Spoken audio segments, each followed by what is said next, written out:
After the break in London, tributes are paid to the little girl murdered at home as an international manhunt intensifies.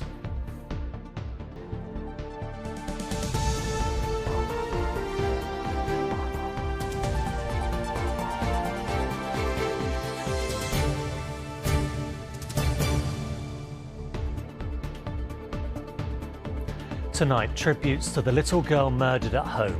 Sarah Sharif was found dead last week. As an international manhunt intensifies, her mum describes her beautiful and happy daughter. Also on the programme, police want to speak to this man after the homophobic double stabbing in Clapham. One of his victims speaks out. Solving a wartime mystery, who is the heroine in this rare portrait? And never mind the sunshine, look at this, more sunflowers than you can shake a stick at. And the weather's not too bad either. I'll have all the details very soon.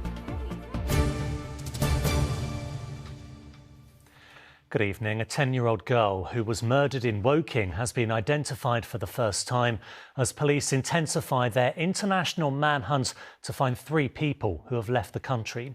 Today, Sarah Sharif's mother paid an emotional tribute to her daughter, saying she was happy and always laughing and that her life will never be the same again. With the latest, here's our correspondent, Simon Harris. This is Sarah Sharif, the 10-year-old murder victim whose body was found in the one place she should have been safe, her home. Today, her mother Olga told the Sun newspaper, "She was so beautiful, I can't believe she's dead.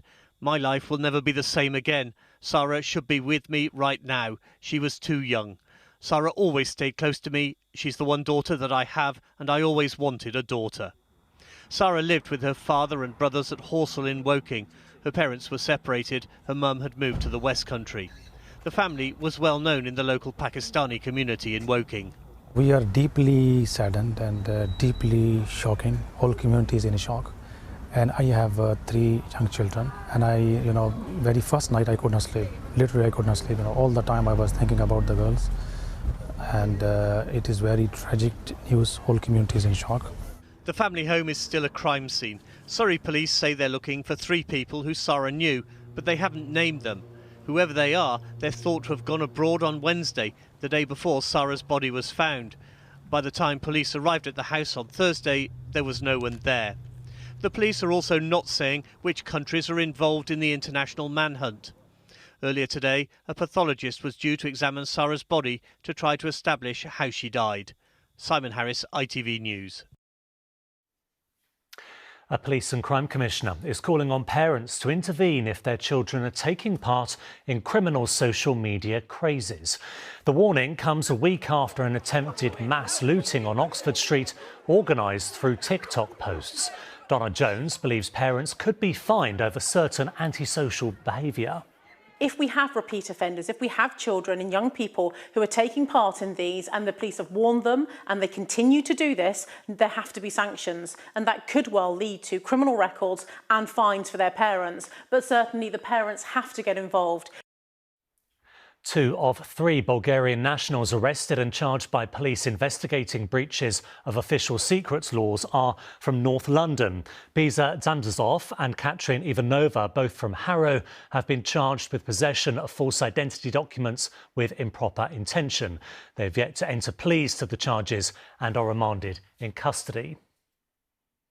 And 6 former Met police officers have been charged with sending grossly offensive racist messages on a WhatsApp group. A BBC investigation in October last year prompted a probe into the inappropriate messages. They'll appear at Westminster Magistrates Court next month.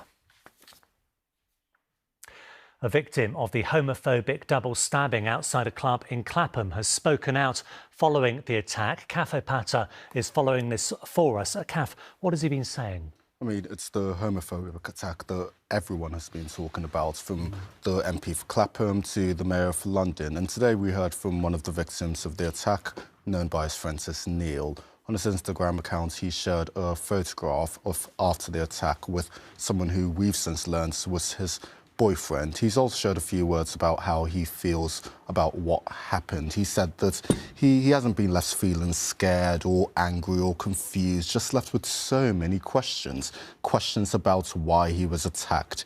He also added that today has strengthened me more than ever before. I have never been prouder, happier or more comforted by the community I am lucky to have as my LGBTQ+ family. What are the police saying today, Kath? Have we had any updates? Well, yes, yesterday we heard from Mahathir that the police say they're taking this very seriously, and today they released a CCTV image of this man, and they're asking if anyone knows him to come forward. And this wasn't the only recent attack at this bar we've learnt this afternoon? No, so ITV News has spoken to another victim who was also attacked outside the two brewers the week before Neil and his boyfriend were attacked. They contacted the police, but they've told ITV News that they feel like their case hasn't been taken very seriously because the police hasn't been in touch with them about their case. Funnily enough, just before I came in here with you, the police had contacted this new individual. Just after we'd contacted the police's press office, they've said that the attacks on this new individual, the more older attack from 2 weeks ago, wasn't homophobically motivated, and there's no evidence to suggest that the attack on Neil and his boyfriend were linked to the attack from 2 weeks ago. And you can see more about that on Paul Brand's reports later on. OK, Kath, for now, thank you very much. The Metropolitan Police have apologised to a gay man after he complained officers didn't take his claims of harassment seriously enough. Morgan McLennan says he was obsessively contacted by a man he met online, but when he took the matter to police, he says the force took 3 months to track down the suspect and initially told him they couldn't caution the man because it was a domestic incident. Carolyn Sim has more. After chatting briefly with a man online and meeting up with him only once, Morgan McLellan had made it clear he wanted no further contact. But in the days that followed, he began to realise he was being harassed. In the end, he messaged, called and all that from, I think, 4 or 5 different phone numbers. That's officially what's on records. It could be more. Every single day? Yeah, every single day. When I would block him, a new phone number. When I would block him, a new phone number, and it just wouldn't stop. When Morgan reported it to the police in April, officers told him he should come off social media, change his mobile number and watch his back. But the messages kept coming. In one exchange, the man wrote, "If I lose everyone, I lose everyone. Don't care at this point. If you don't want to be with me, fine, doesn't matter. I will die." In July, Morgan recorded a police officer telling him they couldn't issue the man with a caution. Can you do cautions for harassment now? If it's straight harassment, not domestic, but because I've put the domestic flag in it, no. Morgan complained and a senior officer admitted he'd been given the wrong information. I feel let down myself. Distressing, anxiety were words I used in my victim statement, and I think the last few months summarise that because it's had an impact on my whole life. A charity told us many people in the LGBTQ+ community don't feel confident about reporting harassment. We know that our community fears being treated with homophobia, with transphobia, with biphobia by the police when they come forward. We know some people who come forward do have negative experiences with the police and are treated in those ways. And it is important that we start to shift that. Last month, Morgan was told the man was cautioned by police and that he had admitted the offence. On the subject of how his case was handled, the Met told us on the 9th of August we received a complaint from a man relating to 2 investigations into allegations of harassment he'd made. We have made contact with the complainant to explain the complaints process and will endeavour to keep him updated with progress. They told us this will be investigated by the Professional Standards Unit based on the North East Command Unit. But Morgan says he first lodged a complaint back in April. He's now about to move house because he still doesn't feel safe and he doesn't feel listened to. Carolyn Sim, ITV News. Still to come on the programme, we'll have the weather forecast, plus We'll be joined by footballing royalty Beth Mead. There she is. We'll be speaking ahead of her team's big World Cup match tomorrow. And never mind where's Wally, it's where's Sally. What a phenomenal view. And we've got some really quite nice weather to go with them as well. before that, a food charity in Southall says it's been so overwhelmed by requests from schools to set up food banks during the holidays, it's been forced to turn people away.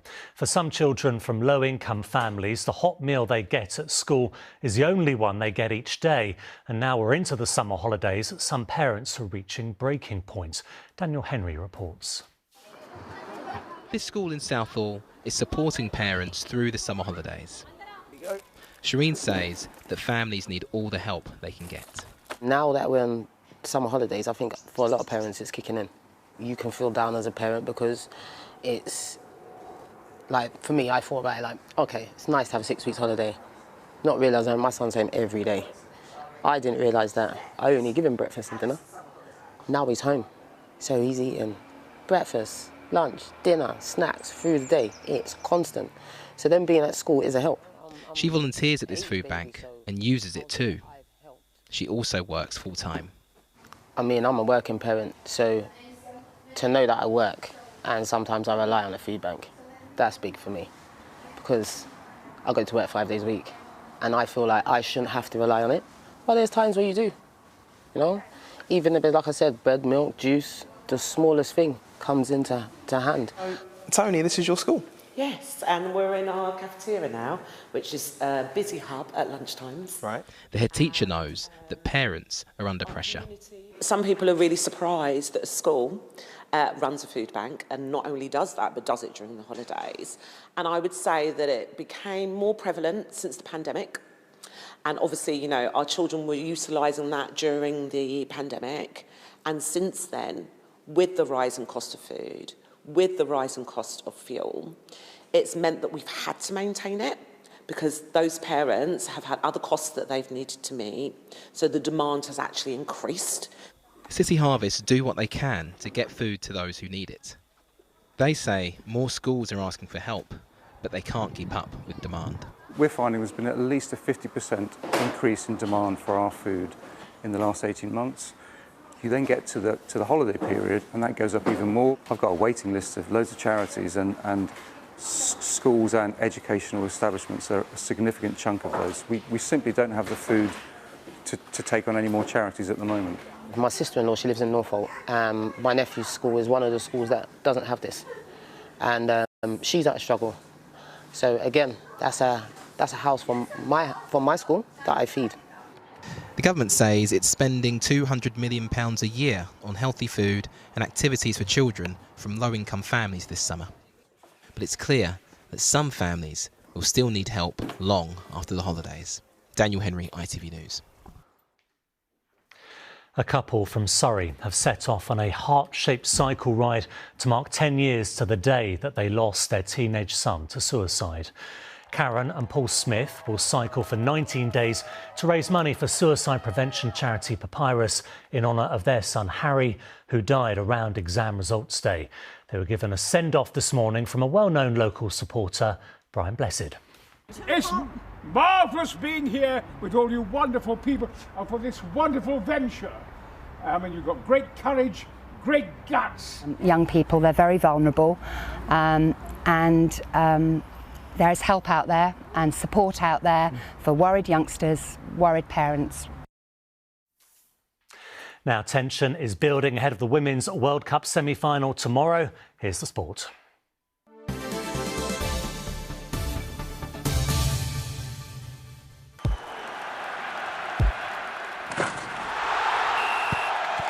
Zero Accounting Software sponsors ITV Regional Sports Report. England and Australia now know what awaits them in the final. All that's left is the simple matter of getting there. Anticipation is building as the two old foes get ready to renew acquaintances in a sporting rivalry which spans more than just football. In a moment, we'll get some words of encouragement from Beth Mead, but first, Anton Allen has all the build-up. It'd mean everything. This is what dreams are made of, as I said. Everyone wants to play in a World Cup, but everyone, of course, wants to play in a World Cup final, so very exciting to face Australia in the semis. England's Lionesses roar in the face of pressure. But this year, Australia won the Ashes and beat England in the final of the Netball World Cup. But none of those defeated England teams had Londoner Chloe Kelly to come to the rescue. I think pressure is a privilege, and enjoying that pressure, not taking it as a negative, just being able to thrive in that moment and, yeah, just do the job at hand. The Lionesses' job tomorrow is to beat Australia in the semi-final of the Women's World Cup. The Aussies have home field advantage. The Lionesses can gain confidence from the fact that Nigeria defeated Australia, whereas Chloe Kelly secured her team's victory over the Super Falcons. We've been in the semi-final before, we've handled pressure, but we know we're up against a tough opposition in Australia, so on the night we need to be ready, we need to be focused, but we need to not let the pressure get to us too much and just focus on the job at hand. The Lionesses' Euro success laid the foundation for more girls to take up football. The World Cup fever has footballers at Bloomsbury Football Foundation predicting England will march on to the final. It won't really be like a really big score. It's going to be like a tight game because they both won it from both sides, so it's not really going to be a really massive score. Oh, and Australia are probably going to want it more because the Prime Minister said that if they win, they get a day off. Well, if England win, we don't get anything. The prize for the Lionesses is a chance to win their first ever Women's World Cup. When England walk out on the pitch tomorrow to play the host nation Australia, they will have a whole country against them.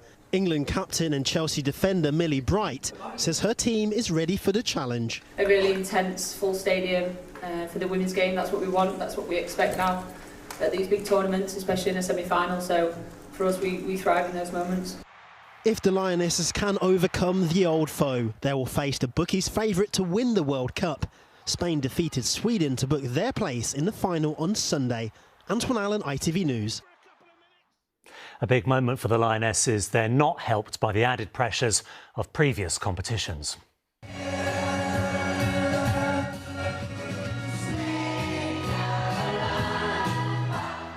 Fans and players alike will undoubtedly want a repeat of the Euros celebrations. Someone who played a big part in that win and is rooting her team on is Beth Mead, and she joins me now from Barnet. Beth, first of all, how are you doing watching this one out from afar? Yeah, I'm doing okay. I'd like to say I'm a better player than I am a fan. It's nice to be on the pitch helping the team out rather than having to worry at home. Looking ahead to tomorrow, lots of the Aussies play here for London clubs. What impact does that have? Is it a help, a hindrance, neither? I think it's a little bit of both, you know, the quality players, you know, I have teammates at Arsenal, this girls at Chelsea, you know, the English will have a fond eye on all them players on the pitch, but yeah, we know playing them week in, week out what they can all do, and I'm sure the England squad are well on the way to preparing to stop them players. Much is being made about the home advantage the Aussies have. Do we overdo that, do you think? What's your opinion? Yeah, obviously the home advantage is always nice. We had that last summer, but I think, again, the England players have just got to take the energy from the stadium, do what they do and have an amazing time doing so in the semi-final of the World Cup. You won the Golden Boot for the Euros, didn't you? Who have you got your eyes on this time? Who do you think is really making an impact? You know, I think not many people would have said it, but I think Hayley Russell in the Australian team scoring a lot of goals and contributing a lot to the Australian team. So I know that England will be keeping a sharp eye on her, as well as a lot of other threats that come from Australia. But, you know, I back our girls, you know, Alessia Russo, your Lauren Hemps, your Toonies, players like that to come and score some goals for us. Now, Beth, you've been with children today. Is the tournament cutting through, do you think, to younger generations? What are they saying? Yeah, I've been at a fun football session here today with McDonald's, and it's been incredible, the quality here, the amount of stuff that the girls know about the World Cup, the game in general, and it's amazing to see how much the Lionesses are inspiring these young girls. Does it surprise you, I mean, just how much of an impact this is having? Because the ratings in Australia and here in the UK for the matches are just huge. I'm not surprised. I think, since last summer, the game's, one of the highest growing women's sports, football right now, and everyone's loving it, the game and the quality of the game, the competitiveness, people are enjoying watching it, and I think, you're seeing that from the support that Australia are getting out over there and back here in England, considering the time difference. Beth, lovely catching up with you. Good luck tomorrow. Keep your fingernails intact. Yeah, I'll try my best. Thank you.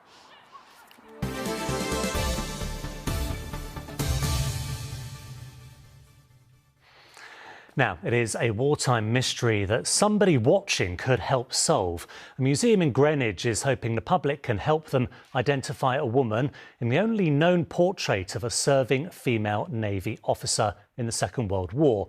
Her name has been lost to time, but experts have now revealed a few clues to her identity. Mahathir Pasha takes up the story. She is one of the 75,000 who served in the Women's Royal Naval Service during the Second World War. Her striking pose was captured in this piece of art, which has now ended up in the hands of a museum. But there's still a big question remaining. Who is this war heroine? This kind of portrait showing a woman in uniform is quite a rare thing, and certainly in the time that I've worked at this museum, this is the first opportunity we've had to acquire one, and the first opportunity for a long time. So we really want to make the most of that, and as part of that, find out as much as we can about this woman and who she was, which is the mystery at the heart of the picture. The Royal Museums Greenwich have spent the past 7 months researching this work and trying to identify the woman. They are now appealing to anyone who might recognise her to come forward. Thankfully, they've provided some clues. Firstly, we have the signature and the date have been left for us by the artist. So we know it was made by an artist called Joseph McCulloch, and he's dated it in 1945. We know she's a third officer because she has this single stripe of light blue around both of her cuffs, which tells us her rank. She also seems to have won a medal, because you can see a medal ribbon pinned to her chest. She also seems to be wearing a wedding or an engagement ring as well. So there are this series of clues throughout this work. The museum currently boasts hundreds of paintings of men in naval uniform, but not a single one of a woman. This work outlines a wider problem for some historians. It flags up the fact that women have always been involved in the Navy, and more broadly they've always been involved in the military. But our history is very patchy, let's put it that way, and a lot of women's accomplishments and achievements in the military and contributions have really been forgotten about. And one of the reasons why they're forgotten about is because these histories tend to be written by men. You'll be able to view this iconic work of art from February next year at the Queen's House in Greenwich. Meanwhile, the curators are hoping they'll be able to identify this mystery woman before then. Mahathir Pasha, ITV News. On to the weather now, and only one person could brighten a sea of sunflowers. Here she is. Hello, Sally. Hello, Duncan. Can you guess which bit of your screen I'm going to come up on? Here I am. Sorry, I couldn't resist it. I do love that one. And what a place to get lost in. A sea of sunflowers. This is fabulous. This is Hitchin lavender and sunflowers. And Joe, if you take the camera over there, you can see the lavender. It's just sort of coming to the end now of the season, but the sunflowers are absolutely gorgeous. And we've got some lovely vistas over this place where you can see them in all their glory. The bees absolutely love them. Each head is made up of thousands of tiny little flowers, and it's like an all-day buffet for a bee. They just go in there and they keep on feeding, keep on getting that nectar down themselves. And earlier I came here and saw and spoke to a few people who come especially from quite far to take those wonderful photos. Here they are. What do you think of the tractor? Is it better than the flowers? Yes, but the flowers are nice too, aren't they? No comment. No comment. So show me what you've got here in your hand. Oh, the beautiful lavender. Can I smell it? Yeah. Oh, it's gorgeous. Do you have a favourite, lavender or sunflowers? Both. How many photographs have you taken? Oh, a lot. Are we talking tens? Are we talking hundreds? A lot. A lot. And have you got a preference, the lavender or the sunflowers? Which way? I prefer the lavenders because I like the dark side there. Yeah, you like the dark side? Yeah. And what about you? Sunflowers. Ah, there you go, 1-1. Well, with me now is Harry, who's worked here for the last 8 years. Harry, how's this season been? How's the weather been? It's been really good for us, you know. The lavender and the sunflowers have really sort of accepted the weather this year, and especially our sunflower field, which is in full bloom at the moment. Because the weather's been quite bad. What have they loved about it? In March we had quite wet weather, so We that did. really helped them establish themselves. And then throughout June we had a mini heat wave, and that really Yes. helped the plants come into light. Oh, well, I'm glad the weather's been good for something. Now, listen, look at what we've got here. We've got your favourite product, haven't we? This is Hitchin Lavender Honey and Ale. Do the honours, please. There you go. OK, right, we're going to try some of this because it wouldn't be a story if I didn't get to try some. You must have some as well. Go on. Go on, because he's nearly leaving here. You've got a few days left, haven't you? And then you're graduating from university and going off to a different job. So cheers. Let's try it. Mmm. Very subtle hint of lavender. It's really lovely. And there's chocolate and everything. Honestly, I've got to stop doing this, haven't I? Thank you so much, Harry. Enjoy the rest of the season. We've got some nice weather over the next few days to look forward to. Here we go. ITV London weekday weather is sponsored by Octopus Electric Vehicles. Car, charger and energy. Hello again. Well, what a gorgeous start to the day. Having a little tweet with your mates on a bench. They're just missing a coffee, aren't they? Now, we've got some nice weather this week, some sunny spells. There will be some cloud around, but it's mostly dry, and it's going to warm up a little bit day on day as we go through the week. So let's take a look at tonight. There's still quite a lot of cloud out here, but we are going to see it continue to break up as we go through the night. And so a bit like last night, as we get towards the morning, it will be a little bit cool. Those temperatures drop away, maybe down to single figures in the countryside. And there's also a chance of a few pockets of mist and fog. But as we head on into Wednesday, despite a bit of a fresh start, there should be some nice sunshine to get things going. A nice start to the day. And we will get a bit of cloud bubbling up, but probably a little bit less than today. Maybe a shower here or there. You'd be unlucky to catch one. So I think you can hopefully rely on it being fairly dry tomorrow. And the temperatures boosted a tiny bit, maybe highs of 25 or possibly 26 tomorrow. Quite light winds just on the coast. There's a chance of a little bit more of a sea breeze. And then as we head on into tomorrow evening, it's fairly pleasant. That cloud melts away to give us a little bit of evening sunshine to end the day. Thursday, fairly similar, a bit of a repeat. Hopefully we'll get some sunshine. Could turn a bit breezier through the day. And then as we move into Friday, that's when we start to see a little bit of a change. There's the chance of some showers in the morning, and then into the evening you can see that rain in the corner. That will probably move through towards us in the evening. A bit of uncertainty over timings. If we take a look at the outlook, those temperatures rise, probably peaking on Friday by day and by night, and a bit humid as well. But for now, from us all here at Hitchin Lavender and Sunflowers, we'll see you later on. Cheerio. ITV London weekday weather is sponsored by Octopus Electric Vehicles. Thank you very much, Sally. And that is it from us. The ITV Evening News is next with Gamal. But for now, from all of us on the London team, thank you for watching and have a lovely evening. Bye-bye.